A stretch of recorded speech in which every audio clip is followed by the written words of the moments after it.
नीमच भाजपा के जिला अध्यक्ष पवन पाटीदार के कार्यालय पर पार्टी के पार्षदों की बंद कमरे में मीटिंग देर शाम तक चली। सूत्रों की माने तो बैठक में 20 दिसंबर को आयोजित होने वाले सम्मेलन को लेकर जमकर माथापच्ची हुई। चूंकि शाम को नपा अध्यक्ष स्वाति चोपड़ा ने प्रेस कॉन्फ्रेंस आयोजित कर कहा था कि कल होने वाला सम्मेलन विधि विरुद्ध है। स्पष्ट रूप से भाजपा की परिषद में फुट जग जाहिर हो चुकी है। जमीनों को लेकर आरोप प्रत्यारोप लग रहे हैं। आज बैठक के बाद भाजपा जिला अध्यक्ष पवन पाटीदार ने क्या कहा, सुनिए। क्या कुछ तैयारी चल रही है और क्या रहेगा? भाजपा के पार्षद कोई दो गुटों में नहीं है और भाजपा कभी गुटों में रहती नहीं है। भाजपा एक होकर और जो समाज और नगर के हित में है वो करती है और वही होगा। कल का सवेरा भी आप देख लेना और कल का दिन भी आप देख लेना। शहरी की बात कर रहे हैं, इधर भाजपा के ही जो सभापति हैं वही अध्यक्ष पर और जमीनों को लेकर आरोप लगा रहे, लगातार परिषद चर्चाओं में दिखाई दे रही है। कोई ऐसे आरोप प्रत्यक्ष रूप से मैंने नहीं देखे कि हमारे लोगों पर लगा रहे हों और मीडिया या चर्चा का विषय कुछ भी हो सकता है क्योंकि राजनीति है। नहीं, नगर पालिका के सम्मेलन में उठाए गए मामले जमीनों को लेकर हम नहीं लगा रहे, भाजपा के सभापति द्वारा उठाए गए मामले, सभापतियों द्वारा उठाए गए मामले भी मेरे संज्ञान में नहीं है और ऐसे कोई मामले मैंने देखे नहीं हैं।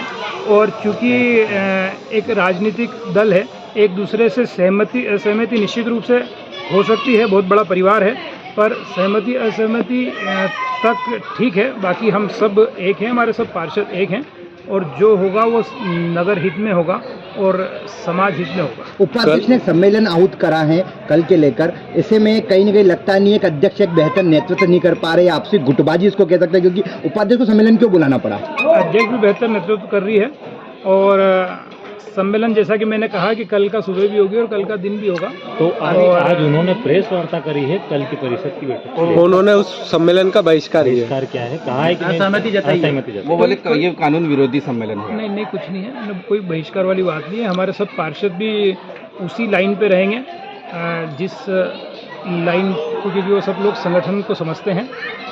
तो सम्मेलन होना और नहीं होना ये सामूहिक रूप से पूरा पार्षद दल तय करेगा और पार्षद दल।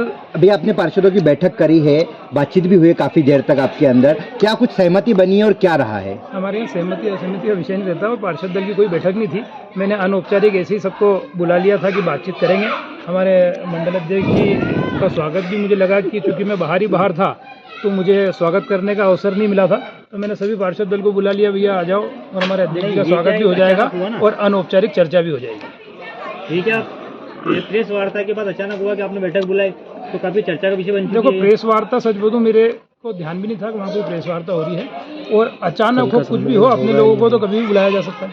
कल का सम्मेलन होगा या नहीं होगा, क्योंकि स्वाति चोपड़ा ने कहा है कि इसमें जिलाध्यक्ष के संज्ञान मामला चला गया, सांसद जी विधायक जी प्रेस वार्ता में वो अपनी बात रख रही है। ऐसे में क्या लगता है, संगठन की कमान आपके हाथ में है, कल की तस्वीरें क्या कहेगी और क्या रहेगा? कल का सम्मेलन नहीं होगा।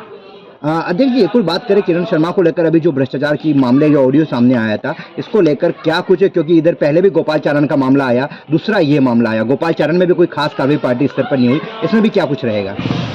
जो गलत होगा उसके खिलाफ पार्टी का जो सिस्टम है उसके अंतर्गत कार्रवाई होगी और प्रदेश संगठन को भी उससे अवगत करवा दिया गया है। नोटिस मैंने दे दिया है, नोटिस शायद आप लोगों के पास आ भी गया होगा या मैं बता चुका हूँ कि नोटिस हमने दे दिया है। 5 दिन का उनको अवसर दिया है, जैसा वो जवाब देंगे उसके बाद हम लोग भी यहाँ की जो कोर कमेटी हम भी बैठेंगे, कोर कमेटी भी बैठेंगे और प्रदेश के संज्ञान में ले आएंगे। तो जो संगठन के सिस्टम के अंतर्गत चलेगा और संगठन हमारे यहाँ सर्वोपरि होता है और हम सब लोग, या हमारी पहचान कोई है तो पार्टी के कारण है और पार्टी पहचानी जाती है सुशासन के लिए, अनुशासन के लिए। तो उस सिस्टम पर चलने का हर कार्यकर्ता। अच्छा, मैं पूछना चाह रहा था कि गोपाल चारण को नोटिस दिया था कि आपने, उन पर तो लोकायुक्त की कार्रवाई हुई थी, तो एक ऑडियो वायरल हुआ सिर्फ। गोपाल चारण पे लोकायुक्त की कार्रवाई नहीं हुई, लोकायुक्त ने उनको पकड़ा था। उसके बाद उनके जवाब वहाँ प्रस्तुत किए हैं। संगठन की तरफ से क्या हुआ? लोकायुक्त का अगर कोई निर्णय उनके विरुद्ध आएगा, क्योंकि उनसे हमने बुलाकर बातचीत करी थी, जो उनने कहा वो कुछ और था और जो लोग समझ रहे हैं वो कुछ और है। पर फिर भी अगर लोकायुक्त की अगर कोई अंतिम निर्णय उनके खिलाफ अगर आता है, क्योंकि प्रकरण जब तक विचाराधीन है तब तक किसी भी कार्यकर्ता के खिलाफ किसी प्रकार कोई कार्रवाई करना उचित नहीं होता है। आपने एक लाइन में ही कहा है कि कल का सम्मेलन नहीं होगा। तो ये बात कहाँ जाएगी संगठन में या नगर पालिका को लेकर? कहीं जाने की जरूरत नहीं है ना। कल का सम्मेलन स्थगित माना जाए। मतलब आप कह रहे हैं कि वह कल का सम्मेलन नहीं नहीं होगा होगा। नहीं। देश के चोटी के बिल्डर्स आज ले रहे हैं बाबजी एएसी ब्लॉक बाबजी इंडस्ट्रियल प्राइवेट लिमिटेड से। एएसी ब्लॉक बना देश के बिल्डर्स की पहली पसंद, क्योंकि मजबूती में कोई नहीं दूर दूर तक। हमने देश में पहली बार बनाया 5 MPa स्ट्रेंथ का ब्लॉक। देश की 20 लैबोरेटरी में टेस्टिंग के बाद निकली हर जगह 5 MPa स्ट्रेंथ। इसलिए कहते हैं बाबजी एएसी ब्लॉक मजबूती स्टील सी। नीमच से गुना, उज्जैन, इंदौर, भोपाल, उदयपुर, बांसवाड़ा, अजमेर, बीकानेर तक बाबजी एएसी ब्लॉक का बजा है डंका। Babji industrial private limited, Jhanjharwada, Neemuch, Madhya Pradesh. Contact number 9238573652, 7869716052, 9589506052।